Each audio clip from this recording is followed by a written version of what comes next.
Halo Mama, terima kasih sudah bergabung di Pop Mama Parenting Academy 2020 with Tokopedia. Senang sekali saya Febri Skiahya langsung dari studio IDN Media bisa memandu acara talk show pada hari ini. Langsung saja ya, kita akan beberapa menit kemudian kita akan bersama dengan narasumber kita, Dr. Ellen Wijaya, spesialis anak, yaitu dokter spesialis anak RSPI Puri Indah yang akan membahas mengenai tips pertolongan pertama untuk anak di masa pandemi.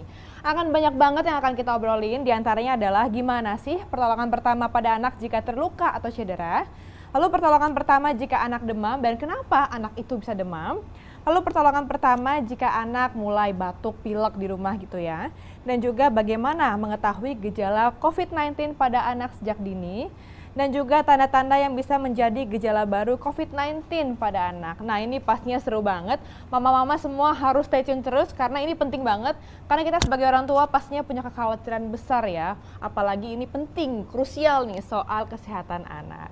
Baik, langsung saja kita sapa narasumber kita. Halo Dr. Ellen, selamat malam. Halo Kak, selamat malam. Apa kabar nih dok? Kabar baik Kak, gimana Kak Feby di sana? Oke semua ya? Alhamdulillah baik. Boleh disapa dulu Dr. Ellen nih, mama-mama di rumah pastinya lagi antusias nih ya akan menyaksikan talk show kita nanti. Oke, selamat malam mama semua. Senang sekali kita hari ini bisa diskusi bersama. Seperti kita ketahui bahwa di tengah pandemi ini memang anak-anak dianjurkan untuk di rumah aja. Ya. Oleh karena itu Papa Mama sangat berperan penting banget nih pada anak-anak. Satu, tetap jadi role model yang baik buat anak-anaknya. Ya. Dua, guru bagi anak-anak kita yang belajar di rumah. Dan Ya. tentunya teman bermain bagi mereka. Dan juga yang gak kalah penting adalah menjadi dokter yang selalu siap sedia menolong anak-anak selama di rumah kalau mereka lagi sakit. Jadi hari ini kita akan diskusi bersama mengenai tips pertolongan pertama pada anak di tengah pandemi. Baiklah, jadi orang tua itu multifungsi ya dok ya, semua harus bisa Ya, terus, betul. termasuk jadi dokter di rumah ya. Nah, Dokter Ellen, ini kan kita sudah mulai masuk ke PSBB lagi nih, dan angka COVID setiap harinya bukannya turun, malah tambah naik ya kan? Kita sebagai orang tua pastinya tuh deg-degan, khawatir, cemas setiap hari ya, apalagi angka COVID tuh nggak turun-turun. Terutama yang kita khawatirkan adalah soal kesehatan anak nih yang paling penting. Gimana sih dok kita nih yang kalau kita khawatir terus kan kita bisa stres ya, dan stres itu melemahkan imun kita ya dok ya, bener nggak? Gimana tips Ya, dan betul triknya banget. biar orang tua itu tidak terlalu cemas dan tidak terlalu stres nih di masa pandemi? Kasih tips dong dok. Oke, jadi memang benar banget yang tadi Kak Feby bilang ya, buat kita para orang tua, kita harus jadi role model banget buat anak-anak. Kalau kitanya happy, kitanya juga nggak cemas, anak-anak juga pasti akan terbawa di suasana rumah yang menyenangkan sekali. Jadi memang PR banget buat kita para orang tua untuk tetap ciptakan suasana di rumah aja yang happy, yang semua sehat, dan nggak perlu khawatir karena ada tips-tips untuk menolong anak kalau sampai anak kita sakit selama di rumah aja. Nah baiklah, kita kan berarti harus tetap stay positif ya dok ya, stay happy, biar anak-anak ikut ketularan ini positive feeling kita, jadi menular pada anak. Jadi kita nggak boleh stres nih dok ya, susah tuh kayaknya kalau nggak boleh stres. Karena kita banyak kerjaan, udah gitu khawatir, di rumah kayaknya nggak berhenti-berhenti, nggak usai-usai, dan berita-berita tuh bertebaran di mana-mana mengenai angka COVID-19 gitu dok ya. Nah terus misalnya kita di rumah aja nih, walaupun udah di rumah aja, kita misalnya kerja dari rumah, tapi ada aja momen dimana anak-anak tiba-tiba batuk, pilek gitu dok ya. Kalau dulu mungkin kita anggapnya oh biasa batuk pilek kasih minum aja atau kasih obat batuk. Tapi kalau sekarang batuk pilek sedikit itu tuh kita ada was-was banget karena itu mirip-mirip sama gejala COVID-19 ya dok ya. Kira-kira kalau misalnya pertolongan pertama pada anak yang batuk pilek dan demam tuh apa dokter? Oke, jadi benar banget sebagai orang tua harus selalu aware dengan kondisi anak kita. Saya kasih tips Kak Feby yang paling mudah untuk diingat orang tua adalah 3B. Jadi Apa jangan tuh? pernah lupa tentang 3B. Ya. Kalau di kontes kecantikan semua udah tahu ya Kak ya. 3B Brain, itu beauty, pasti behavior. brain, beauty, iya dan behavior. Benar banget. Nah, kalau buat para orang tua di papa mama, 3B itu yang harus dinilai adalah 1, behavior anak.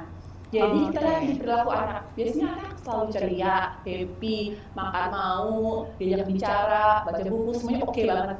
Nah, kalau tiba-tiba jadi cenderung malas, cenderung tidur, nah mulai nih tahu apa ya, Oke. kecil gitu. Dan B yang kedua, kita juga lihat lagi nih, breathing, pola nafas, pernafasan anak. Selama ini anak nafas lalu nyaman, nggak pernah ada bunyi nafas tambahan. Anak mau duduk, mau tidur, semuanya happy aja. Kok sekarang tiba-tiba nafasnya cepet, atau Oke. anaknya cenderung maunya duduk terus saking dia seseknya. Oh, Nah, oke. itu juga harus hati-hati. Oke, oke. Dan B yang terakhir adalah body color. Papa mama kan pasti selalu bareng sama Color. anak kecil. Oke. Kita lihat, kok tiba-tiba biru ya, kok pucet ya. Nah, Oh. itu udah tanda-tanda orang tua harus tahu nih, ada sesuatu kayaknya yang salah nih ya sama anak kita. 3B itu nggak boleh lupa, harus diingat tujuannya supaya kita bisa deteksi lebih awal tanda-tanda bahaya anak selama di rumah aja. Nah, sekarang balik nih tentang demam, batuk, sama pilek nih Kak Feby. Iya, iya. Jadi, mama semua harus tahu, kenalan dulu kali ya sama demam. Jadi yang dinamakan demam itu suhu anak di atas 38 derajat 38 menurut derajat. termometer. Oke. Termometernya diukur pakai termometer teriak boleh. Jadi jangan cuma dipegang-pegang aja terus iya, bilang iya. demam. Pakai termometer ya buat mastiin. Nah, buat kalau lagi demam nggak usah takut atau panik. Karena sebenarnya demam itu adalah justru mekanisme pertahanan tubuh anak yang normal. Jadi kita mestinya harus senang kalau anak bisa demam. Oh. Nah, demam itu tadinya dia lagi ngelawan infeksi nih Kak, Iya. baik itu virus, bakteri gitu ya. Hmm. Jadi tetap tenang, orang tua jangan panik sambil cari tahu penyebab demam. Yang bisa dilakukan orang tua adalah bantu dengan kompres. Kompresnya pakai air hangat. Nah itu dok ya. Kompresnya, Banyak yang masih iya, pakai air bener dingin banget, mungkin banget ya. Iya, dan kompresnya lokasinya nih Kak Feby. Kalau orang tua kan sering banget kompres mungkin di dahi ya, di Iya. jidat. Nah, yang benar itu ngompres selalu di tempat yang pembuluh darahnya besar. Jadi di ketiak sama di sela paha. Itu tempat kompres yang benar dan pakai air hangat. Oke. Jadi itu langkah pertama yang bisa orang tua kerjain Kak di rumah Iya, kalau iya. anak tiba-tiba demam.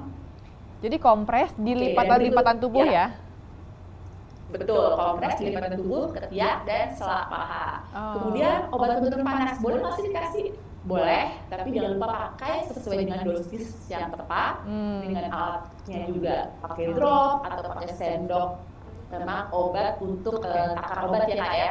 Dan setelah itu jangan lupa juga orang tua, anak harus minum yang cukup. Banyak, Jadi anak oke. demam itu perlu banget minum yang cukup. Dan perhatikan lagi tadi balik ke 3B tadi. Pastikan anak dalam kondisi aktif, semuanya baik, berarti orang tua nggak perlu khawatir. Oke, kalau bisa disimpulkan sedikit berarti kita harus khawatir dari kriteria 3B ya, behaviornya berubah, apakah lebih atau malah mungkin lebih cranky ya, lebih diam atau lebih cranky gitu dok ya? Breathingnya, betul. cek breathingnya.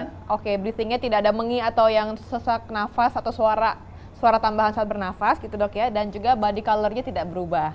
Lalu kalau misalnya demam, kita harus kompres dengan air hangat ya di lipatan tubuh. Jadi kalau di dahi masih boleh nggak dok nih? Atau langsung di ketiak dan jadi sela paha?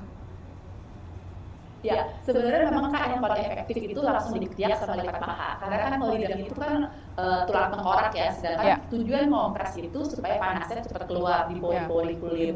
Jadi memang tempat yang paling efektif itu di lipatan tubuh yang paling banyak pembuluh darah besarnya, di ketiak dan di sela paha. Oh gitu, dan juga minum obat penurun panas sesuai dosisnya dan banyak air agar tetap terhidrasi pastinya ya. Oke, Betul. bener kan dok ya. Oke, misalnya kalau sekarang ini kan COVID kan semakin banyak ya dok, 4.000 sehari yang ketahuan nih dok ya, belum tahu kalau belum tes berapa. Kalau pada orang dewasa itu biasanya gejala COVID itu lebih ke seputar flu, batuk, pilek gitu lah, pernafasan lah pokoknya sekitar pernafasan atas, saluran pernafasan atas ya dok. Kalau misalnya pada anak-anak nih dok, itu apakah sama gejalanya dengan orang dewasa ataukah ada gejala-gejala lainnya dokter ya? Oke, iya bener banget nih Kak Feby. Rata-rata orang tua khawatir ya dalam kondisi pandemi Iya ini banget. ya. Batuk pilek dikit pasti kita jadi agak Langsung parno gitu ya. pikiran. Nah, betul banget. Nah, jadi Kak Feby yang mesti kita ingat sekali adalah gejala batuk dan pilek itu bukan selalu punyanya COVID. Iya. Tapi kalau ada gejala itu, memang kita harus lihat nih kondisi kita. Satu, paling gampang, ada nggak sih riwayat kontak? Sekarang kan lagi banyak banget kluster keluarga nih Kak, Betul, anak-anak betul. di rumah aja, tapi orang tuanya mungkin masih harus Kerja. bekerja di luar. Jadi pastikan ada riwayat kontak atau enggak. Nah, gejala batuk pilek seperti yang tadi Kak Feby bilang itu kan sebenarnya bagian dari mekanisme pertahanan tubuh anak juga. Kalau kita kena asap nih, asap rokok misalnya, kita juga akan batuk kan sebenarnya ya. Karena itu anak berusaha melindungi diri dari paparan virus, bakteri atau polusi. Jadi lihat dulu gejala-gejala penyerta lainnya juga.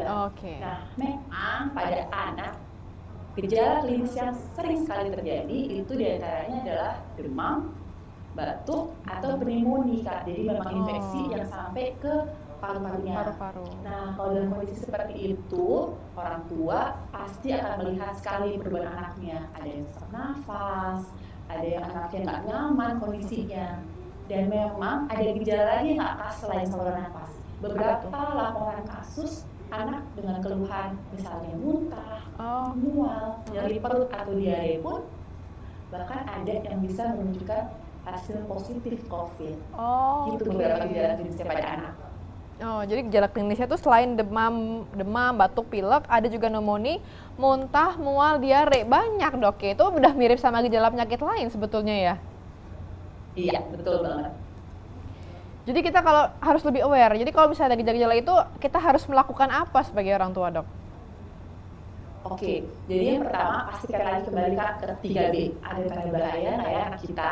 Kalau misalnya kita anak batuk pilek itu sebenarnya kan bukan penyakit, tapi gejala dari suatu penyakit. Nah, kalau misalnya anaknya dari behaviornya oke, anaknya aktif, ceria, makan minum semuanya mau, kemudian juga nafasnya nyaman, bahkan anaknya ya bisa aktivitas biasa tanpa keluhan, tidak ada kulit kebiruan. Nah, kita boleh observasi dulu di rumah nih, jadi nggak perlu buru-buru langsung ke rumah sakit.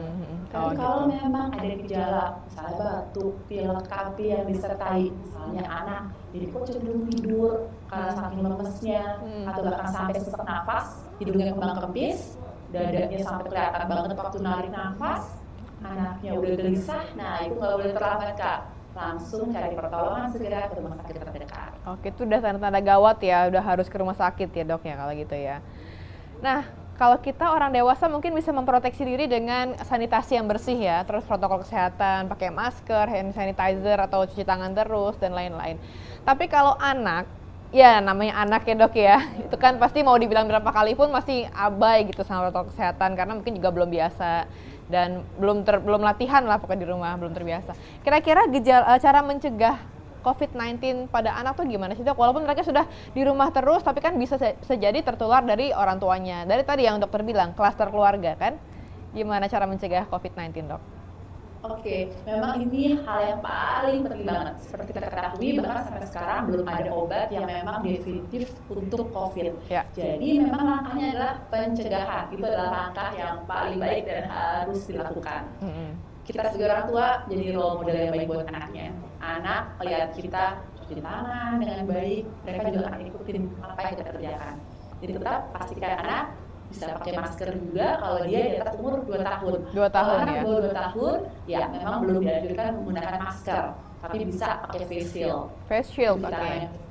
Ya, cuci tangan sesering mungkin, kemudian tetap makan makanan yang bergizi dengan pola yang seimbang, olahraga yang teratur, paling nggak sempatnya waktu 60 menit untuk beraktivitas untuk olahraga.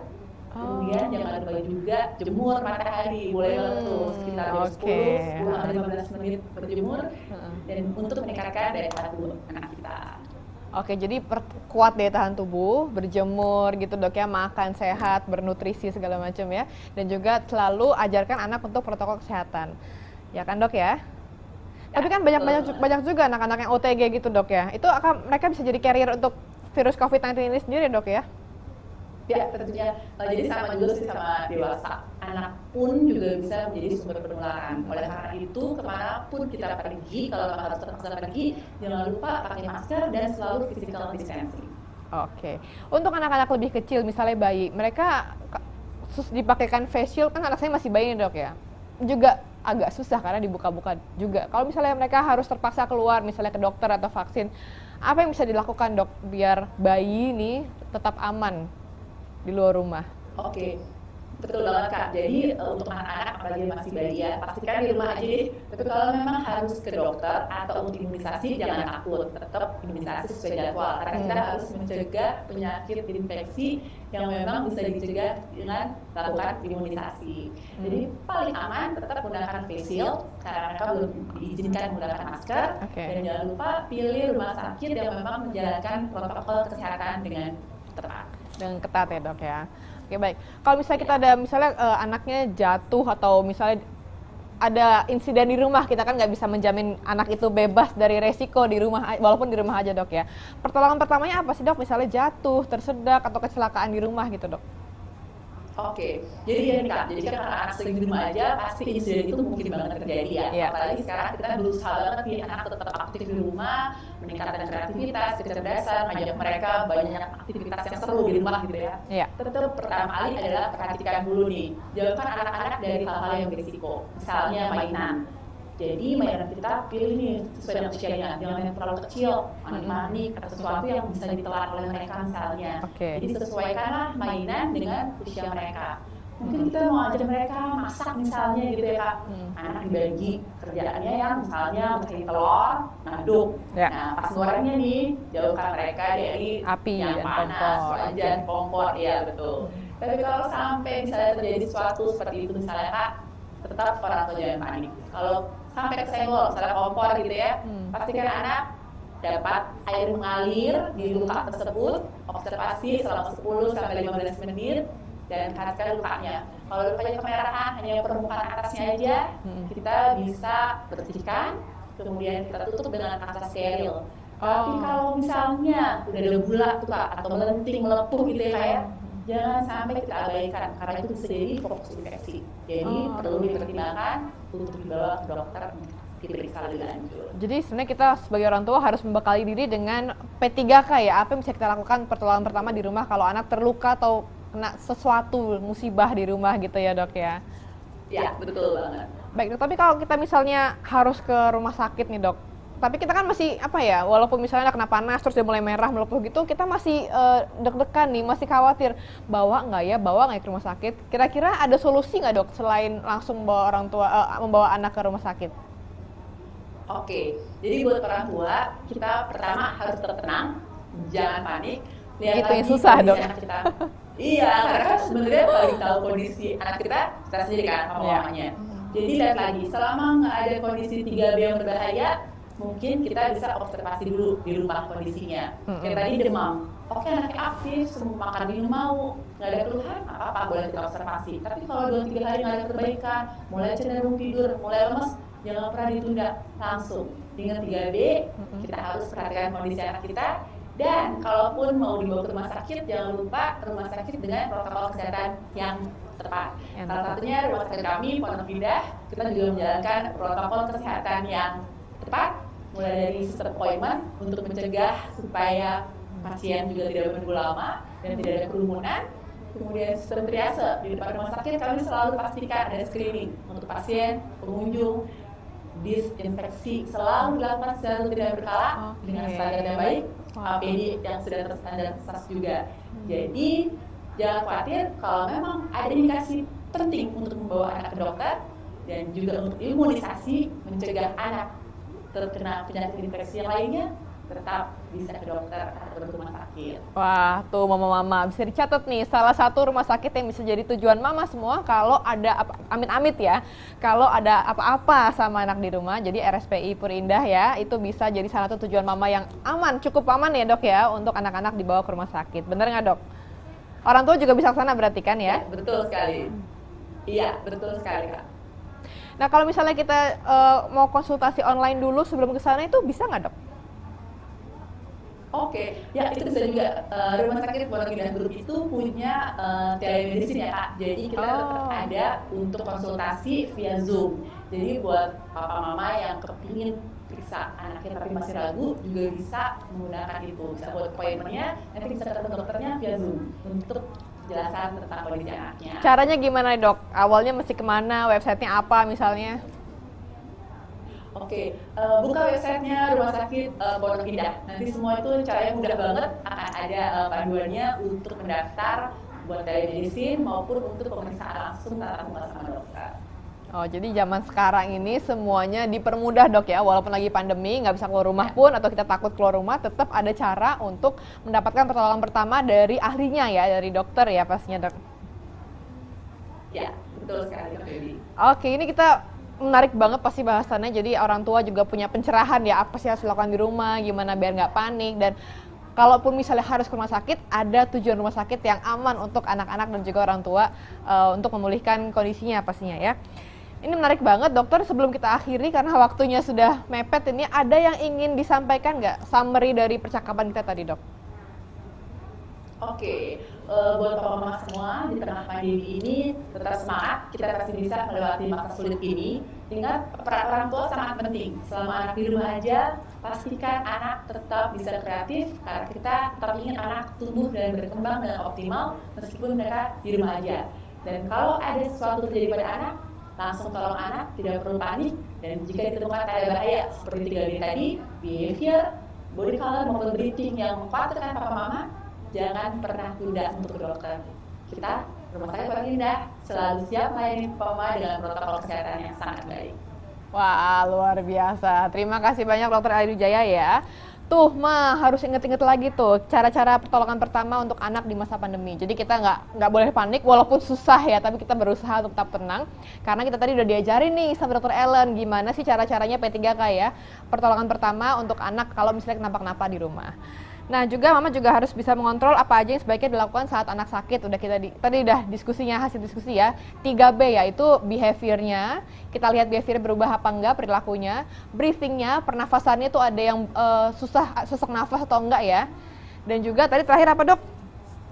Body color. Body colornya. Biasanya ya pucat atau kebiruan atau enggak, itu jadi tanda bahaya juga buat anak. Jadi dari 3B tadi kalau misalnya ada salah satu atau ketiganya dok, langsung dibawa ke rumah sakit, tiga-tiganya? Kalau salah satu udah ada, itu udah udah tanda bahaya. Kalau ada ketiganya keburu terlambat Oh, nanti. Iya. Oke. Jadi salah satu dari 3B itu dievaluasi langsung dibawa ke rumah sakit kalau ada salah satu gejala dari tadi yang disebutkan dok ya, betul banget.